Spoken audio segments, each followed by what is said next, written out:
Hey everyone, in today's video, I'll show you how to delete your Binance account permanently. So let's get started. First, open the Binance app on your phone. Once you're on the homepage, tap on the Binance icon in the top left corner. Here at the top, you'll see your username. Simply tap on it. This will take you to the Account Center page. Now, from there, tap on Security option and scroll all the way down. At the bottom, you'll find the Manage Account option. Tap on it. On the next page, you'll see two options, Disable Account and Delete Account. Since we want to delete it permanently, select Delete Account. Next, Binance will ask you to choose a reason for deleting your account. You can select a given reason or tap on Other to provide your own reason in the description box. After that, tap Continue. After that, you have to verify your identity using your email and phone number.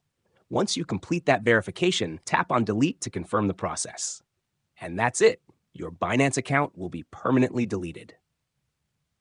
If this video helped you out, don't forget to like and subscribe for more tech tutorials. Thanks for watching.